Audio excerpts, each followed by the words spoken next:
कुमार, दिल्ली प्रदेश कांग्रेस अध्यक्ष।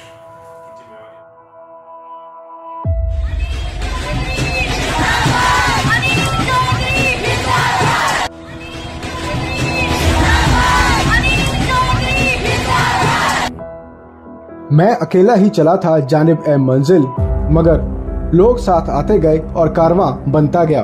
कुछ ऐसा ही कहते हैं कांग्रेस के प्रदेश अध्यक्ष चौधरी अनिल कुमार के बारे में। राजनीति से परिवार का कोई नाता नहीं, लेकिन लोगों के प्रति इनकी मदद करने की आदत ने इन्हें दिल्ली के लोगों का चहेता बना दिया है।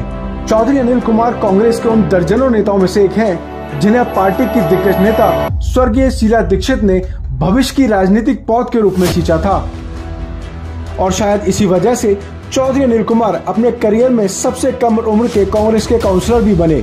चौधरी अनिल कुमार 2008 में पटपड़गंज विधानसभा क्षेत्र से विधायक भी रह चुके हैं। वे दिल्ली कांग्रेस की युवा टीम के अध्यक्ष भी रह चुके हैं। वे मयूर विहार से 2 बार काउंसलर भी रह चुके हैं। यह उनकी मेहनत का ही नतीजा है कि दिल्ली में कांग्रेस ने उन पर भरोसा जताया है। राहुल गांधी की नई टीम के दिल्ली में युवा चेहरे भी हैं। चलिए आपको ले चलते हैं सीधे उन्हीं के पास। नमस्कार, मैं चौधरी अनिल कुमार, दिल्ली प्रदेश कांग्रेस अध्यक्ष। जिम्मेवारी अभी निभाया। उससे पहले मैं विधायक रहा, 2 बार पार्षद रहा और छात्र राजनीति से मैंने अपना राजनीतिक जीवन शुरू किया। ज्ञान सिंह कॉलेज छात्र संघ का मैं अध्यक्ष रहा और दिल्ली प्रदेश जो कि कांग्रेस की छात्र इकाई है का प्रदेश अध्यक्ष रहा।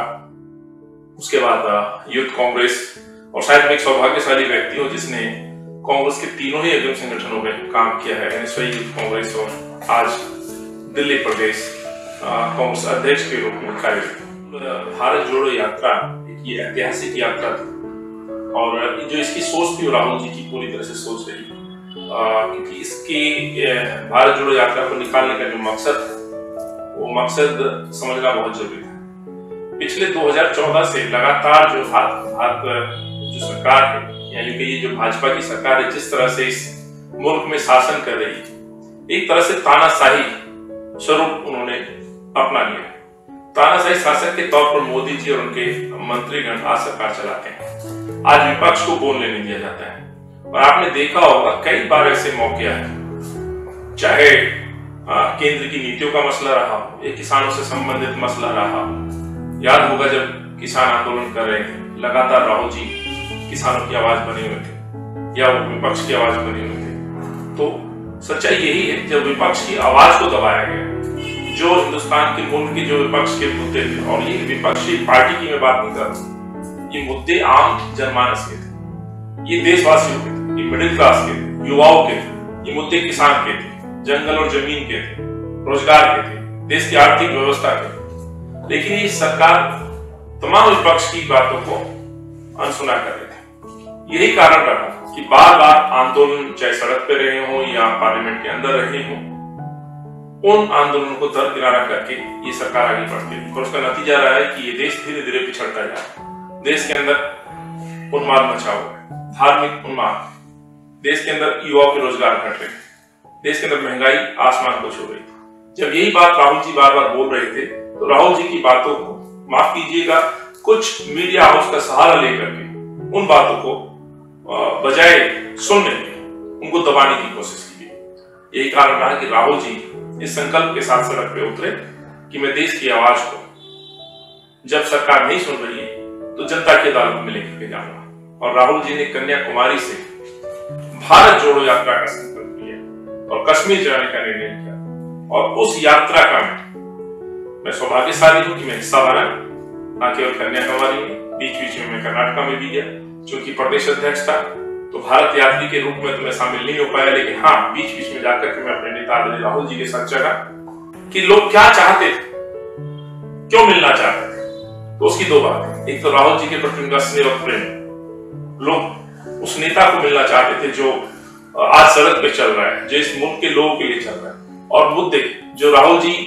बार बार पार्लियामेंट में बोल रहे थे, सरकार के सामने रख रहे थे, उन मुद्दों पर वो लोग, चाहे वो किसान हो या देहात में रहने वाला व्यक्ति हो, बुजुर्ग हो, माताएं हो, बहनें हो, युवा है, स्पोर्ट्समैन है, पढ़े लिखा वर्ग है, वो वर्ग आकर के बीच बीच में राहुल जी से मिल रहा था और यही बातें दबा रहा था कि राहुल जी आपने सही निर्णय लिया। सच्चाई यही है कि जो आप बात कह रहे हैं वही सच है, लेकिन मोदी सरकार आज उसको सुनने के लिए तैयार नहीं। तो आपने जो निर्णय लिया है इस निर्णय का हम समर्थन देने आए, हम साथ चलने आए। और यही तो बात राहुल जी ने की थी।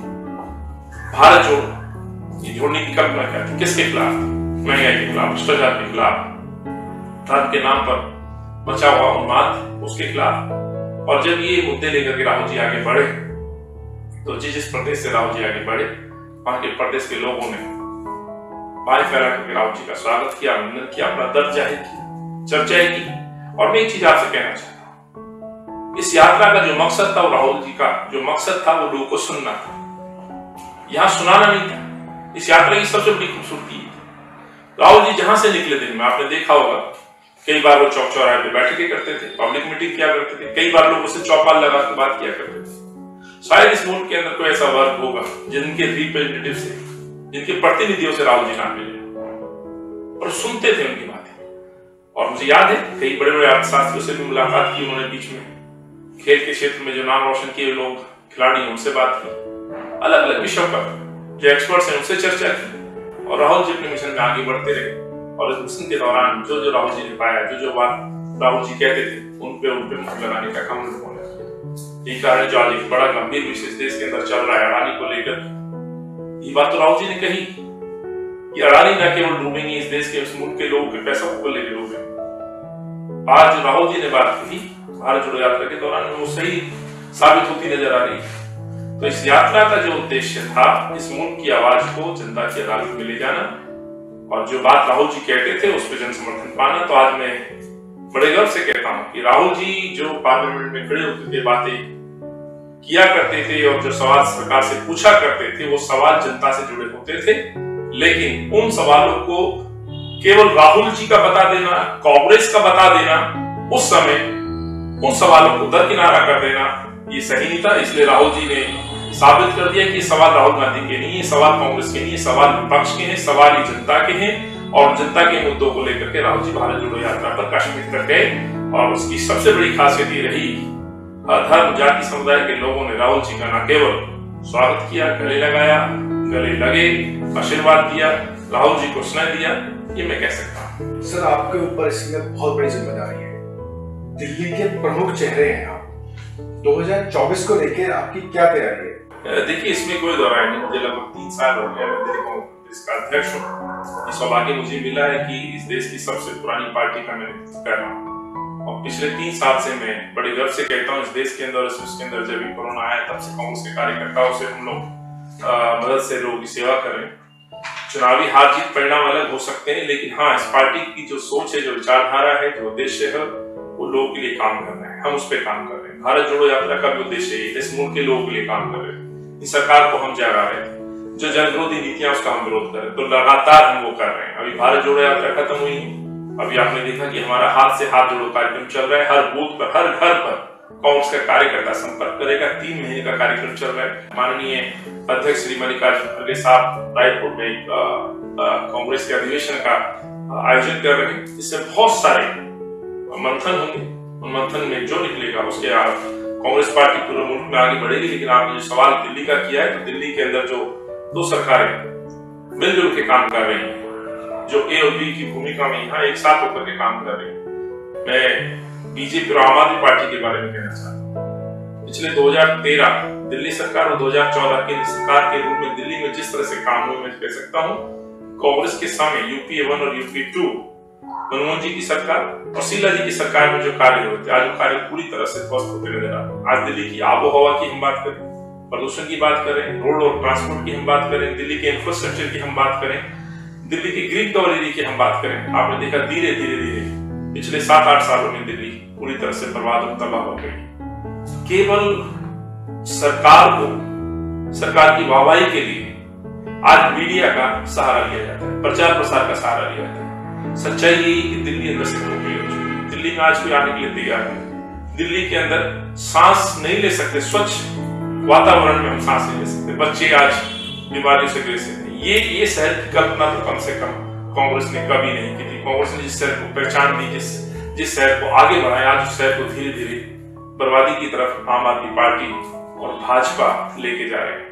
दिखावे के लिए लड़ते जरूर हैं, लेकिन सच्चाई यही है, सत्ता सुख पाने के लिए एक दूसरे की मदद करते हैं, एक दूसरे का सहारा लेते हैं, अन्यथा ऐसा नहीं होता तो आज कॉर्पोरेशन में अब तक मेयर के चुनाव होने के बाद यहाँ पर काम होने चाहिए। दिल्ली ने जो पाया शीला जी के समय और कांग्रेस के समय पिछले 8 सालों में सब खत्म हो गया। दिल्ली ने दंगे झेले, एक बदनुमा दाग दिल्ली के ऊपर लगा। कोरोना काल के दौरान याद होगा लाखों लोग मरे।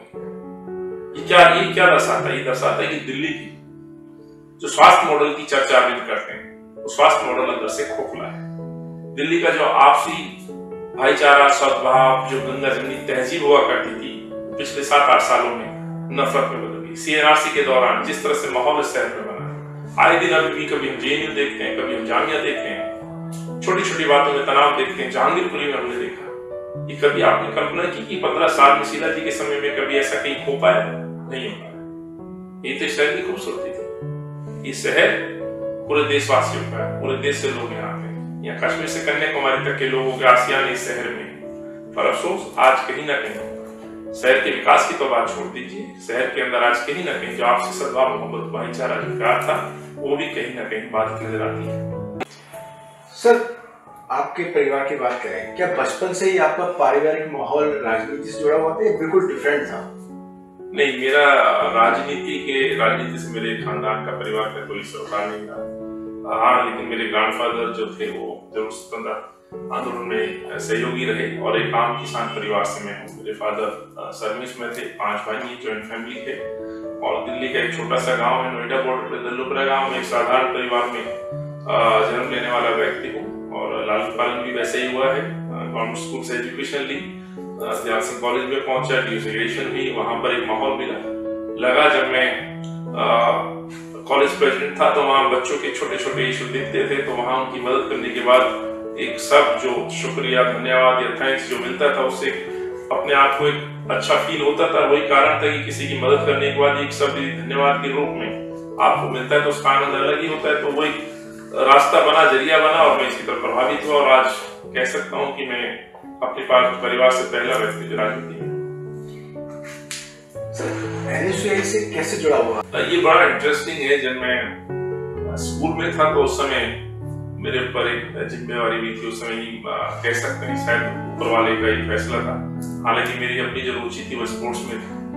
मैंने कई बार रिप्रेजेंट किया स्टेट को भी। मैं ताइक्वांडो मेरा गेम था, क्रिकेट भी था और स्कूल जोनल लेवल पे मैंने एथलेटिक्स में पार्टिसिपेट किया। सोचा भी था कि स्पोर्ट्स में जाऊंगा लेकिन भाग्य में कुछ और था। और मुझे याद है कि स्कूल में उस समय एक परंपरा शुरू हुई थी हेड बॉय की, तो मैं सौभाग्यशाली रहा कि मैं स्कूल का हेड बॉय बना और उसी समय एक कार्यक्रम चल रहा था NSUI का। जैसे मैंने कहा कि NSUI जो एक छात्र विंग है कांग्रेस का, उस समय मुझे उसका मेंबर बनने का सौभाग्य प्राप्त हुआ। लेकिन जैसे ही कॉलेज में गए तो वहाँ कुछ, जैसे मैंने कहा कि कॉलेज प्रेसिडेंट का मैं चुनाव लड़ा और NSUI एक ऐसा संगठन था जो DU के अंदर स्टूडेंट की जो है विषय पर काम करता था, उनकी परेशानी पे काम करता था। तो एक तो ये रीजन था। दूसरा मैं ये कहना चाहता हूँ कि शायद इस मुल्क में कांग्रेस से वही लोग हो सकते हैं जो शायद सरकार में यूं कहूं भाजपा या संघ की सोच के लोग ही एक साथ हो सकते हैं, लेकिन जो इस मुल्क से, जो इस देश से या इस आजादी के साथ जुड़े लोग थे उसमें हमारा परिवार भी था। तो कांग्रेस एक लगाव तो था, हमेशा कांग्रेस के साथ, कांग्रेस की विचारधारा से रहे।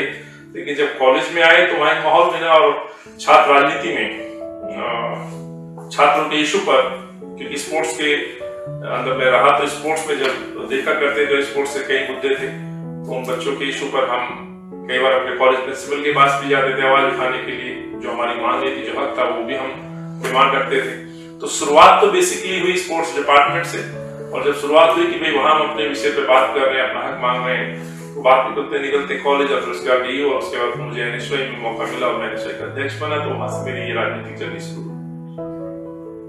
सर, 2002 में आपने पहली बार पार्षद का चुनाव लड़ा और पहली बार चुनाव में आपको अच्छी खासी जीत हासिल हुई, तो कैसा अनुभव रहा पहले चुनाव का?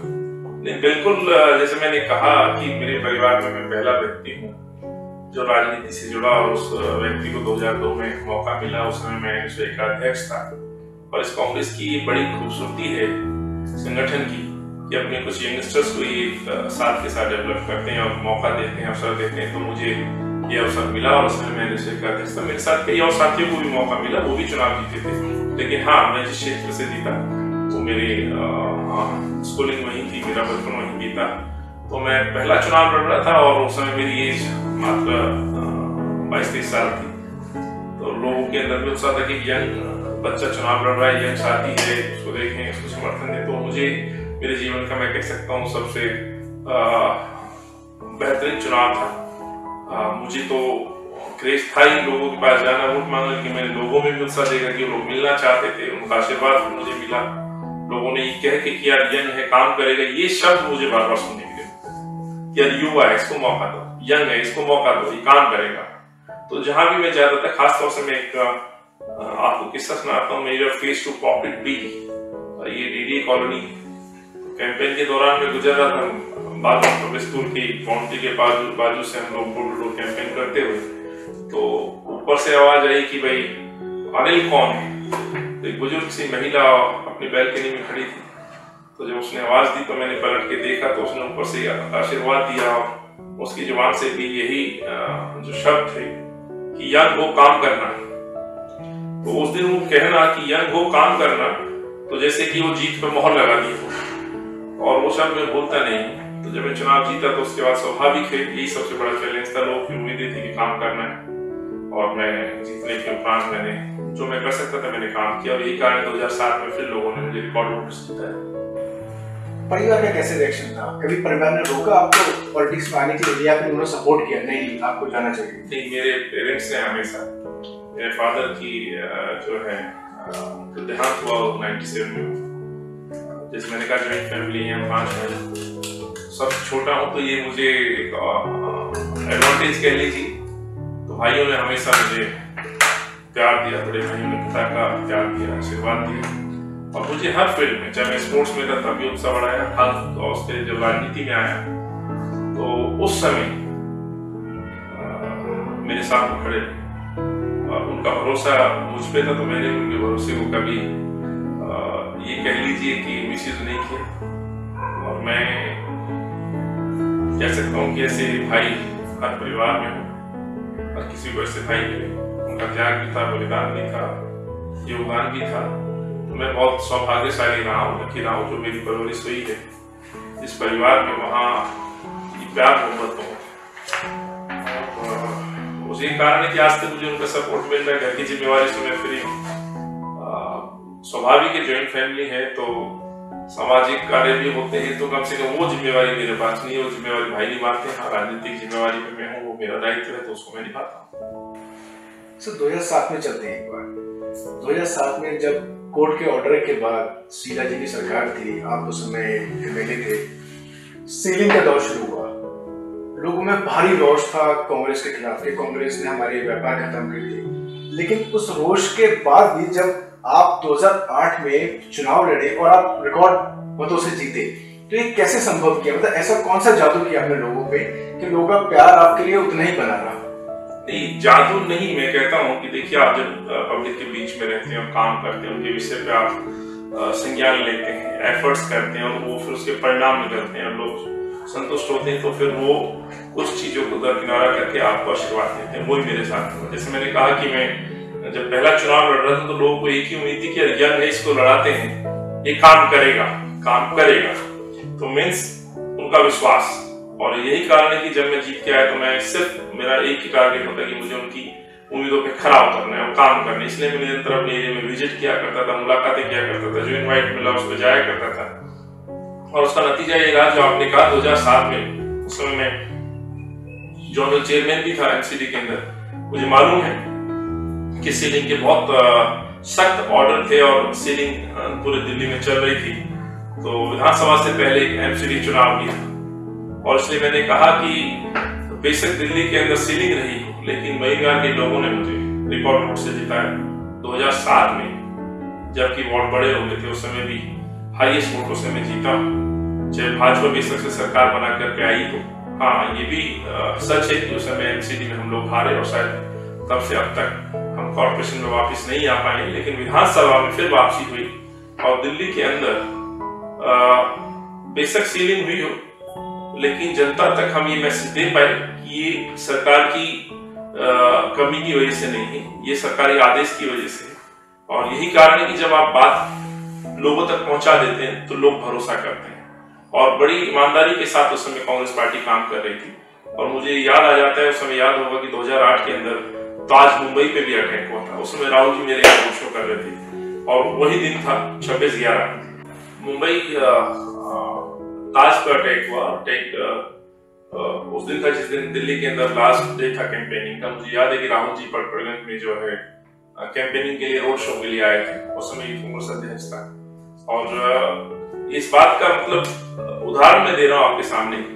बेशक से मुंबई के अंदर एक आतंकवादी अटैक था, भाजपा ने बहुत कोशिश की कि दिल्ली के अंदर इसको हम कैश करें। रात रात में उन्होंने काले पोस्टर, आतंकवाद और पता नहीं क्या क्या ढूंढने की कोशिश की, लेकिन फिर भी दिल्ली की जनता ने उस बात को दरकिनारा किया और विकास को तवज्जो दी। यूपी और कांग्रेस के काम को महत्व दिया और कांग्रेस और शीला जी की सरकार को पुनः दिल्ली में बनाया, जिसमें मैं भी सौभाग्यशाली रहा कि मैं पटपट से चुनाव जीता। तो ये उदाहरण इस बात का है, कई बार लोगों में उन्माद में दर्शाने की कोशिश की जाती है, राजनीतिक सोच के साथ बांटने की कोशिश की जाती है। और कई बार इस तरह के उदाहरण आतंकवादी घटनाएं हों या फिर ये कही कि जैसे सीलिंग थी, दिल्ली की जनता ने मान लिया था कि ये सीलिंग कोर्ट के ऑर्डर पर है, ना कि कांग्रेस की वजह से है। और इस बात को हम घर घर पहुंचा पाए और जो समय काम हो रहे थे स्वाभाविक वो काम जनता को दिख रहे थे। एक विजन के साथ कांग्रेस आगे बढ़ रही थी, शहर को आगे लेके जा रही थी, पहचान के साथ आगे बढ़ रहे थे और वो काम किया भी हमने। चाहे रोड ट्रांसपोर्टेशन के अंदर हमने काम किया हो, याद होगा मेट्रो को जिस तरह से तेज गति के साथ फैलाया गया, कांग्रेस की देन थी, तो लोगों का भरोसा बहुत था। तो जो इस तरह की बातें थी, जो आरोप कांग्रेस पे लगाए जाते थे, उन आरोप को दरकिनारा करते हुए कांग्रेस को अपना श्रेय और प्यार और आशीर्वाद दिया। 2013 में ऐसा क्या हो गया कि आपके विरोधियों को मौका मिल गया आपके खिलाफ बोलने का और लोगों तक ये मैसेज पहुंचाने का कि नहीं कुछ गड़बड़ है? देखिए, इसमें 2-3 रीजन हैं। मेरा अपना पर्सनल अनुभव भी, मैं 3 चुनाव लगातार जीता, 2 पार्षद और 1 बार एमएलए।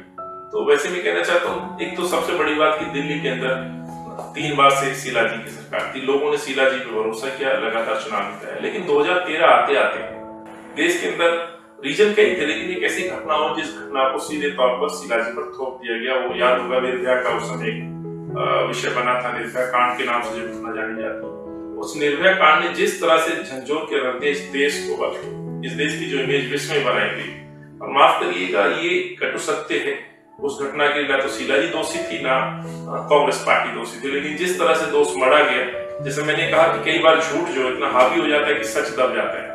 और याद होगा उस समय शीला जी खुद जंतर मंतर पे जाकर के अपनी संवेदनाएं प्रकट करके आई थी। लेकिन उस समय जो राजनीति हुई, जो विपक्ष के लोगों ने जिस तरह से इसको मुद्दा बनाया, हालांकि आज वही लोग सरकार में है, आज जवाब नहीं देते जब किसी बच्ची के साथ रेप होता है। आज दिल्ली रेप के मामले में आप देखेंगे क्राइम इंडेक्स में सबसे ऊपर है। आज चाहे रेप हो, क्राइम हो, दिल्ली के अंदर सबसे ज्यादा है। लेकिन आज वही लोग सत्ता में बैठे, आज कोई धरने में नहीं बैठे। अरविंद केजरीवाल एक बयान देते हैं, बल्कि किसी बच्ची के साथ रेप होता है तो 8 लाख 10 लाख रुपए का चेक दे करके जुबान को बंद करने का काम करते हैं। सो उस समय 2013 में काम जरूर हुए, लेकिन काम के आधार पर लगातार दिल्ली शीला जी को कांग्रेस को जिता रही थी। 2013 में जो हुआ उसके कई बड़े रीजन थे, जिसमें एक झूठे आरोप भ्रष्टाचार के लगाए गए, कॉमनवेल्थ गेम के इशू पर बड़ी राजनीति हुई, सीएजी का मामला जानते किस तरह से आज वो रिपोर्ट झुटलाई गई है, और जिस तरह से उस समय जो लोग थे उनमें किस तरह से उनको पुरस्कृत किया गया है। तो एक सोची समझी रणनीति के तहत कांग्रेस को बदनाम किया गया और उसका नतीजा ये रहा कि अरविंद केजरीवाल जैसे एक व्यक्ति जो लगातार झूठ बोलता है, गुमराह कर रहा है, झूठ का सहारा लेकर के यहाँ आज बेशक से मुख्यमंत्री बन गए, 1 बार नहीं 3 बार मुख्यमंत्री बन गए। लेकिन सच यही है कि उस समय उस झूठ ने सच को दबा दिया। लेकिन फिर कहना चाहता हूँ कि शायद ऐसा स्वर्णिम काल कांग्रेस का और इस दिल्ली का जो शीला जी के समय कांग्रेस के समय रहा है, वो अब मुझे नहीं दिख रहा है। ये शहर धीरे धीरे बर्बादी की तरफ आगे बढ़ रहा है। आज आपसी लड़ाई मतभेद दिखाने के लिए किए जाते हैं और उसका नुकसान दिल्ली की जनता भुगत रही है। दिल्ली की आबोहवा की बात कहिए, सद्भाव भाईचारे की बात कहिए, दिल्ली के डेवलपमेंट की बात कीजिए, दिल्ली के युवाओं के रोजगार की आप बात करिए, केवल बयानों में सब कुछ चल रहा है, इश्तेहारों में चल रहा है। सच यही कि सब कुछ ठीक नहीं है।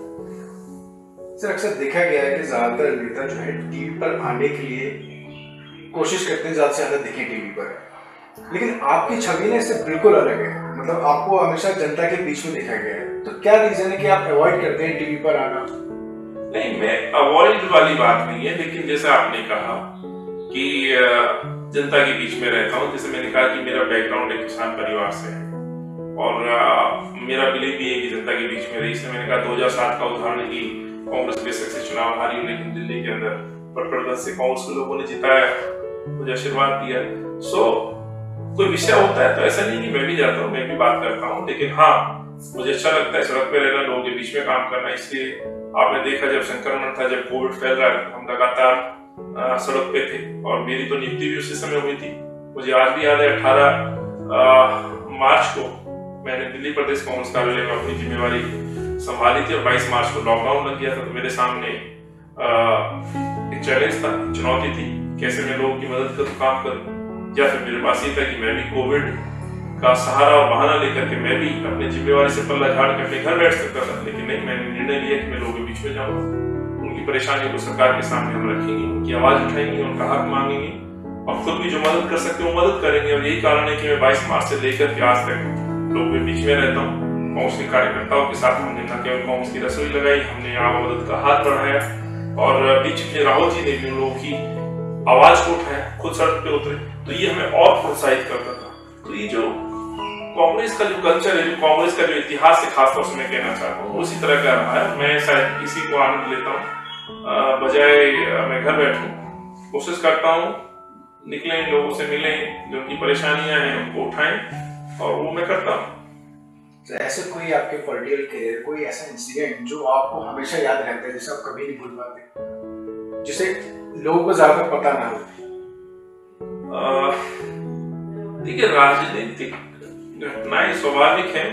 पिछले 25 साल से मैं लगभग राजनीति में हूँ, तो बहुत सारे ऐसी घटना चक्र होते रहते हैं। लेकिन जैसे मैंने कहा, पहला चुनाव था और शायद लोग ये नहीं जानते हैं, वो व्यक्ति जो रात भर सो नहीं पाता था और उसका रीजन यही था कि पार्टी ने मौका दिया और ये मौका बहुत नसीबों वालों को मिलता है। 2002 में मेरे साथ वैसी घटना इस तरह की थी कि मैं दिन भर कैंपेन करता था और रात को फिर अपने साथियों के साथ रिव्यू करता था।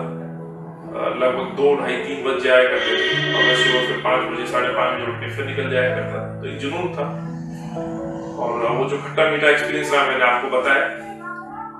लेकिन हाँ, जब इससे आगे बढ़ा तो मैं 2007 में मुझे राहुल जी के लिए थोड़ा बहुत काम करने का सौभाग्य प्राप्त हुआ। मुझे 2 टास्क दिए गए और भट्टा, कौशल और बुंदेलखंड की राहुल जी की जो यात्राएं हैं, वो यात्राओं को मैं कभी नहीं भूलता। मुझे याद है बुंदेलखंड के एक दौरे पर राहुल जी एक गांव में निवास करने वाले थे और गर्मी का समय था। तो राहुल जी वहां एक ट्राइब विलेज के अंदर रात्रि विश्राम करना था, लोगों से मुलाकात की, चौपाल लगा के जैसे करते हैं। तो मैं इस राजनीतिक जीवन में आज वो 1-2 घटनाएं शेयर कर रहा हूँ। ऐसे ही मैंने भट्टा कौशल में भी अनुभव किया, वही मैंने बुंदेलखंड में भी अनुभव किया कि उस व्यक्ति के साथ जब मैंने शुरुआत की और आज लगभग 2023 के अंदर मैं ये कह सकता हूँ, जो मैंने व्यक्तित्व राहुल जी का उस समय देखा था वही व्यक्तित्व आज भी है। हाँ, भाजपा ने, मीडिया ने उनकी इमेज को धूमिल करने का जो प्रयास किया, शायद उसमें वो कामयाब भी रहे। उसका नुकसान राहुल जी को तो हुआ, मैं समझता हूँ देश की राजनीति को भी हुआ, उस मुल्क के राजनीति का भी हुआ। क्योंकि राहुल जी केवल अपने आप में राहुल जी नहीं है, राहुल गांधी इस मुल्क के एक राजनेता है, इस देश की पहचान है। उनकी देश को, छवि को खराब करना मतलब इस देश की छवि को खराब करना जैसा था। और मैं गर्व से कह सकता हूँ 2007 में राहुल जी के मैं कुछ टास्क में इन्वॉल्व हुआ था और मैं आज जब भारत जोड़ो यात्रा में श्रीनगर पहुंचा तो इस पूरी जर्नी में कह सकता हूँ कि राहुल जी 2007 में भी वही व्यक्तित्व के धनी थे जो आज।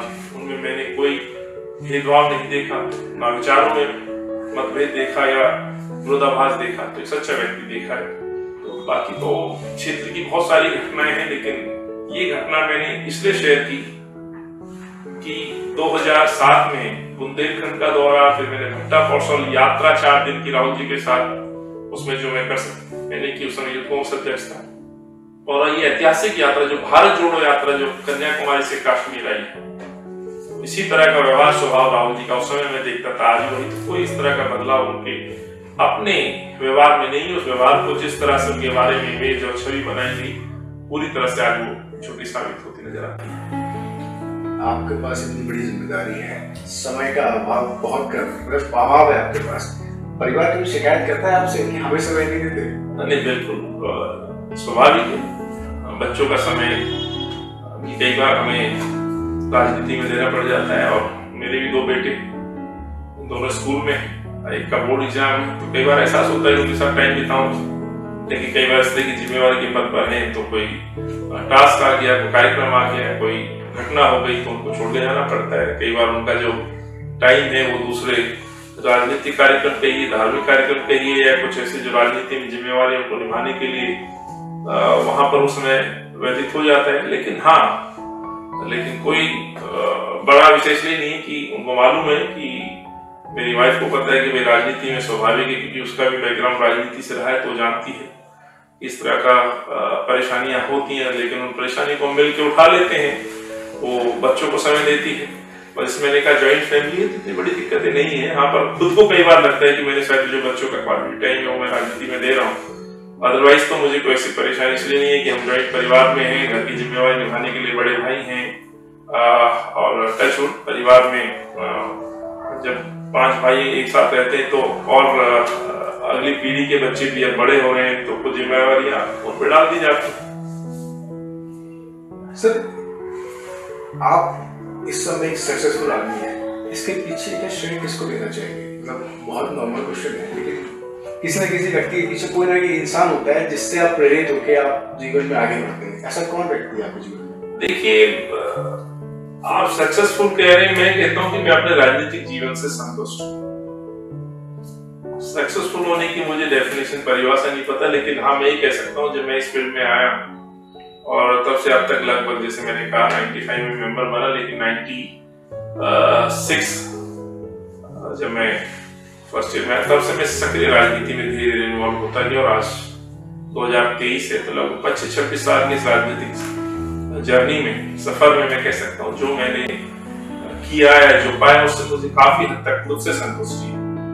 संगठन ने मुझे मौका दिया, अवसर दिया, तो स्वाभाविक है संगठन का भी मैं शुक्रिया अदा करता हूँ। और इसमें कोई दो राय नहीं कि मेरे परिवार मेरी ताकत है, मेरे भाई, मेरे वाइफ, मेरे बच्चे, स्वाभाविक है।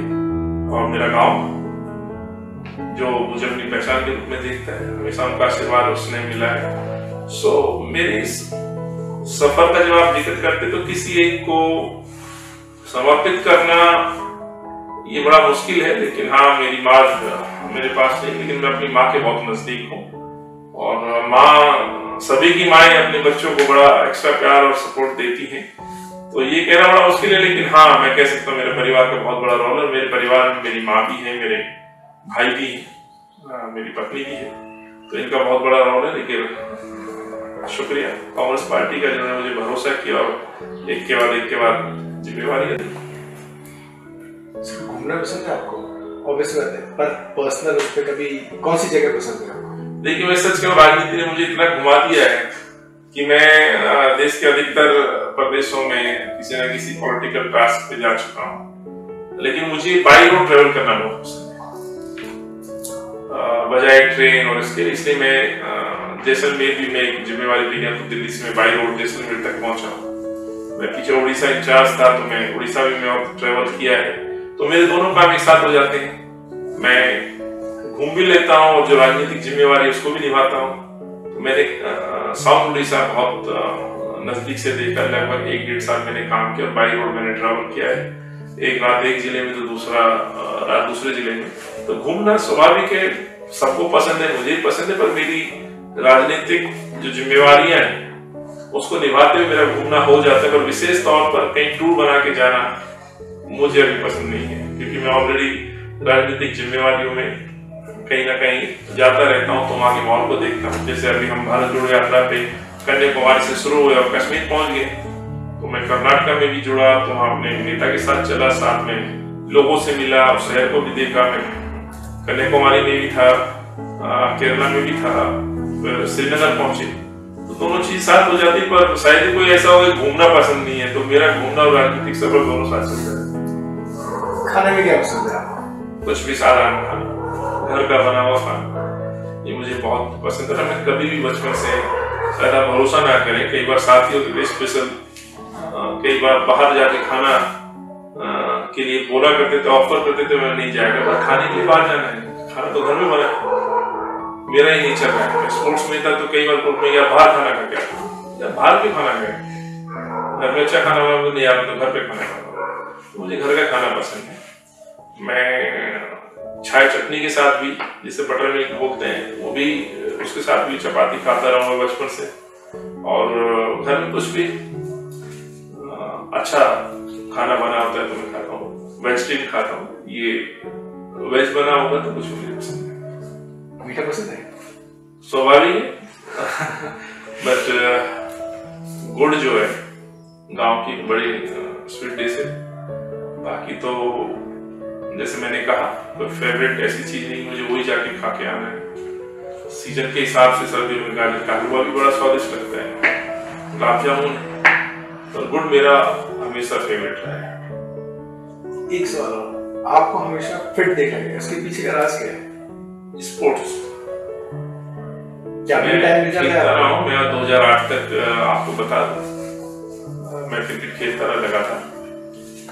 पहले कोशिश की प्रोफेशनली, जैसे मैंने कहा 2 गेम मैंने अपने जीवन में अपनाए थे, ताइक्वांडो और क्रिकेट। तो जब तक काउंसलर नहीं था, उम्मीद थी कहीं सिलेक्शन होगा। अंडर 19 के मैं कैंप में भी था 40 में, लेकिन जैसे सुनने में आया, फिर बीच में लगा कि नहीं यार, शायद कुछ कारण ऐसे हैं कि ना हो पाएगा सिलेक्शन, इसलिए कैंप के बीच में कैंप ड्रॉप कर दिया। लेकिन हाँ, मैं कहना चाहता हूँ सभी से, ये अपने स्वास्थ्य पर आप जरूर ध्यान दें। शरीर से आपको प्यार होना चाहिए, तो मुझे अपने शरीर से बहुत प्यार है, और जो शरीर से प्यार करता है वो आदमी कंट्रोल करता है खान पान पे भी, वो शरीर पे मेहनत भी करता है, एक्सरसाइज भी करता है। मुझे खेलना बहुत पसंद रहा है, और जैसे मैंने कहा कि मैं नॉन अल्कोहलिक प्योर वेजिटेरियन हूँ, और खेलना मेरी मतलब रुचि भी है। और आज हालांकि थोड़ा सा डिस्टर्ब रहता है शेड्यूल, खेलना बंद हो गया है, कई बार सुबह उठ के जाना होता तो वो बंद हो गया पिछले 3 साल से, तो खास तौर से। पर मैं फिर भी कहूँगा कि मुझे अपने शरीर से प्यार है, इसलिए मैं इसको फिट रखने के लिए बीच बीच में शरीर पे काम करता हूँ। और वो काम क्या है? एक्सरसाइज है, मेहनत है, और वो सबको करनी चाहिए। चलते एक छोटा सा सवाल, दिल्ली के कार्यकर्ताओं को, क्योंकि आप उनके लीडर हैं, आप क्या मैसेज देना चाहते हैं 2024 के लिए? देखिए, मैं सिर्फ यही कहना चाहता हूँ कि मैं नहीं कहता, मेरे नेता आदरणीय राहुल जी कहते हैं, इस मुल्क के लिए कांग्रेस बहुत जरूरी है। कांग्रेस तभी आ पाएगी जब हम लोग मिलकर लोगों के मुद्दों पर काम करें, जिसके विषय पर राहुल जी लगातार, जो विषय इस मुल्क के जिस पर राहुल जी लगातार बात कर रहे हैं, काम कर रहे हैं, उस मैसेज को, संदेश को हम घर घर लेकर के जाएं। हार जीत बात की बात है, लेकिन कांग्रेस का इतिहास रहा है, 138-39 साल पुरानी पार्टी है। इस पार्टी का इतिहास है, पूर्वजों का इतिहास है कि सत्ता सुपना देख करके हम जनता के विषय पर सरकार से सवाल पूछें, उनसे जवाब मांगे, जो जन विरोधी नीति है उसका विरोध करें, और हम करते आए हैं। लेकिन 2024 में यदि हमें सत्ता परिवर्तन करना है, तो हमें जो कांग्रेस पार्टी के द्वारा दिए गए कार्यक्रम, क्योंकि आपने कहा है कि मुझे कांग्रेस के कार्यकर्ताओं के लिए, तो मैं उनके लिए संदेश कहना चाहता हूँ, हार जीत मायने नहीं है, हमें अपने पार्टी के विचारधारा को घर घर लेके जाना है, जो पार्टी के कार्यक्रम है उनको घर घर लेके जाना है, और प्रदेश स्तर पर जो जन विरोधी नीतियां उनका हमें विरोध करना है, हमें जनता की आवाज बनना है। यदि हमने कर दिखाया तो कोई कारण नहीं है कि लोग कांग्रेस को वोट ना दें, कोई कारण नहीं है कि वो राहुल जी को प्रधानमंत्री ना बनाए, कोई कारण नहीं है कि वो इस ताना से सरकार को ना उखाड़ फेंके। जब हम जनता के विषय पे, जनता के लिए बात करेंगे, तो सरकार से सवाल पूछेंगे, तो जनता हमारे साथ खड़ी होगी। यही कहना चाहता हूँ, 2024 का निर्णायक चुनाव होगा, इस मुल्क के लिए बहुत आवश्यक है सत्ता परिवर्तन, और इस सत्ता परिवर्तन को यदि कोई कर सकता है तो कांग्रेस का कार्यकर्ता ही कर सकते हैं। तो मेरी कांग्रेस के कार्यकर्ताओं से अपील रहेगी। सर, हमसे जुड़ने के लिए, हमसे बात करने के लिए बहुत बहुत शुक्रिया। बहुत आनंद आया आपसे बात करके। आपके चैनल को, आपके श्रोताओं को बहुत बहुत शुभकामनाएं। आपके भविष्य के लिए एक निर्भर और निष्पक्ष पत्रकारिता के लिए मैं ये उम्मीद के साथ आपको शुभकामनाएं और बधाई देता हूँ। धन्यवाद। जय हिंद।